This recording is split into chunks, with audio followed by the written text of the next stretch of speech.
સમગ્ર રાજ્યમાં ઉનાળા વેકેશનનો માહોલ છે. ત્યારે ઉનાળામાં ગરમીના આ માહોલમાં લોકો હરવા ફરવાના સ્થળે જઈ રહ્યા છે. તો કેટલાક દરિયા કિનારે અને હિલ સ્ટેશન પર જઈને પણ પર્યટકો ગરમીથી રાહત અનુભવે છે.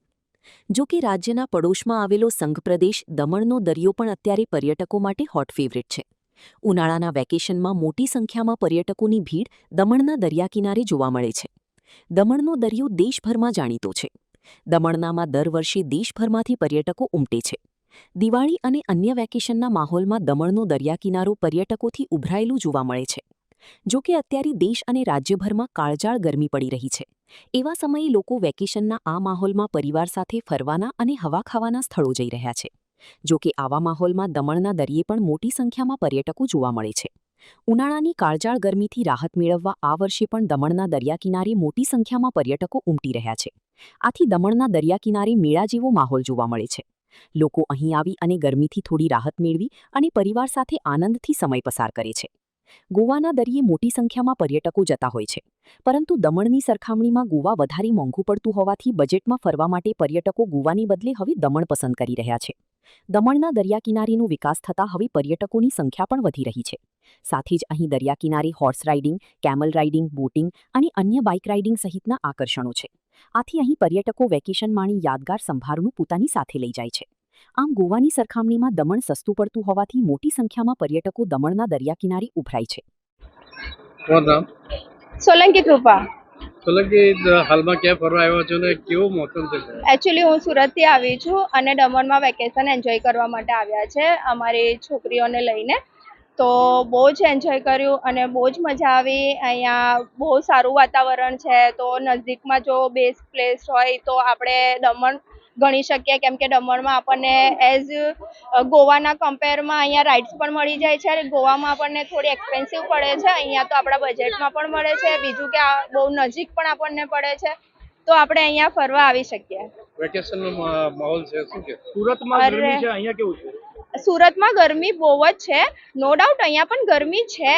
પણ જે સાંજના ટાઈમે જે આપણે બીચ પર આવીએ છીએ તો એનો મતલબ એક્સપિરિયન્સ અલગ જ છે. અહીંયા એટલી બધી ગરમી નથી લાગતી, બહુ ઠંડો ઠંડો પવન લાગે છે અને મજા આવે છે. વેકેશનનો પિરિયડ છે, તમે ક્યાં આગળ ફરવાનું વધારે પસંદ કરો?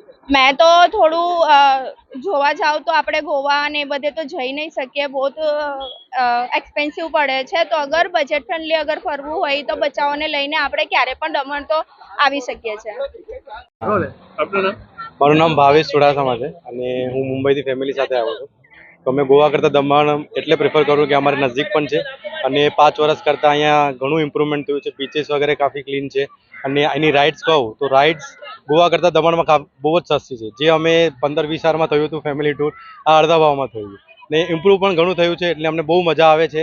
અહીંનું ક્લીનલીનેસ, અહીંનું વેધર પણ મુંબઈ કરતાં બહુ સારું છે દમણનું અને નજીક પણ છે. તો હું બધાને એ જ કહીશ કે અહીંયા આવો અને એન્જોય કરો દમણમાં. મુંબઈમાં બહુ જ ગરમી છે, ત્યાં હ્યુમિડિટી પણ વધારે છે. અહીંયા શું દરિયો કિનારો છે ને શુદ્ધ વાતાવરણ છે દમણમાં, એટલે ઠંડી પણ બહુ જ છે. તો સારું છે, મિક્સ વેધર છે.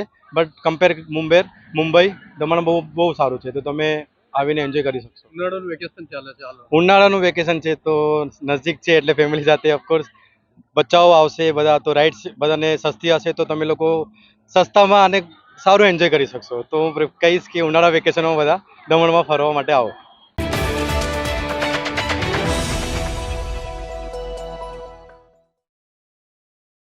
છોટા હાથી ટેમ્પોમાં લાગી આગ. દાદરાનગર હવેલીના સિલવાસના આમલી રોડ વિસ્તારની ઘટના. રિવર્સ લેતા છોટા હાથી ટેમ્પો ઇલેક્ટ્રિક કેબલને અડી જતા બની ઘટના. ટાયરમાં સ્પાર્ક થયા બાદ થોડી જ વારમાં આખો ટેમ્પો આગની ઝપટમાં. ઘટનાને લઈ આસપાસના વિસ્તારમાં દોડધામ. ફાયર બ્રિગેડની ટીમે સ્થળ પર પહોંચી આગ પર મેળવ્યો કાબૂ. કોઈ ઈજા કે જાનહાનિ નહીં. ટેમ્પોમાં આગ લાગવાનું કારણ અકબંધ.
વલસાડ પારનેરા નેશનલ હાઈવે 24ની ઘટના.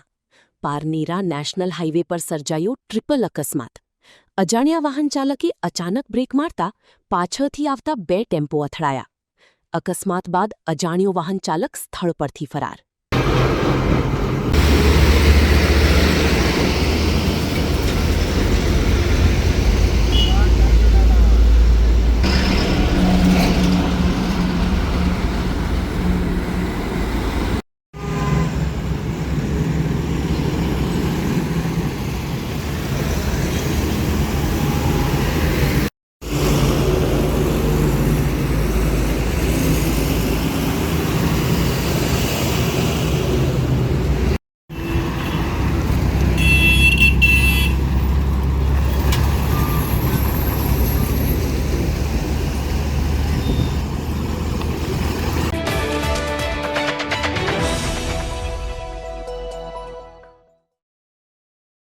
વલસાડના વલસાડ પારડીથી ઔરંગા નદીના પુલ તરફ જતા માર્ગ પર થોડા વર્ષો અગાઉ શોભા વધારવા માટે કોનોકાર્પસ નામના ઝાડ વાવવામાં આવ્યા હતા. આજે આ ઝાડ કદમાં વિશાળ અને લીલાછમ બની ગયા છે. આશ્ચર્યની વાત એ છે કે આ ઝાડને પાણી ન મળવા છતાં તે ખૂબ જ ઝડપથી ફેલાઈ રહ્યા છે. પરંતુ આ હરિયાળી પાછળ એક મોટું જોખમ છુપાયેલું છે. સ્થાનિક લોકો અને વાહન ચાલકોના જણાવ્યા મુજબ આ ઝાડના કારણે હવે તેમને શ્વાસ લેવામાં તકલીફ અનુભવાઈ રહી છે. તપાસ કરતા સામે આવ્યું છે કે ગુજરાત વન વિભાગે સપ્ટેમ્બર 2023થી આખા રાજ્યમાં કોનોકાર્પસના વાવેતર પર સંપૂર્ણ પ્રતિબંધ મૂકી દીધો છે. માત્ર ગુજરાત જ નહીં પરંતુ તેલંગાણામાં પણ તેના પર પ્રતિબંધ છે. નિષ્ણાતોના મતે શિયાળા દરમિયાન આ ઝાડમાં આવતા ફૂલોની પરાગરજ હવામાં ફેલાય છે, જેનાથી શરદી, ઉધરસ, અસ્થમા અને એલર્જી જેવી ગંભીર બીમારીઓ થાય છે. એટલું જ નહીં, આ ઝાડના મૂળ જમીનમાં એટલા ઊંડા જાય છે કે તે ગટરની પાઇપલાઇન અને વીજળીના કેબલને પણ નુકસાન પહોંચાડે છે. તે જમીનમાંથી પુષ્કળ પાણી ખેંચે છે, જેનાથી ભૂગર્ભ જળસ્તર નીચે જાય છે. હવે સમય પાકી ગયો છે કે વહીવટીતંત્ર જાગે અને આ આક્રમક વિદેશી પ્રજાતિના બદલે વન વિભાગની સલાહ મુજબ લીમડો, પીપળો કે વડ જેવા દેશી વૃક્ષોને પ્રાધાન્ય આપે, જેથી વલસાડની જનતાનું સ્વાસ્થ્ય અને પર્યાવરણ બંને સુરક્ષિત રહે.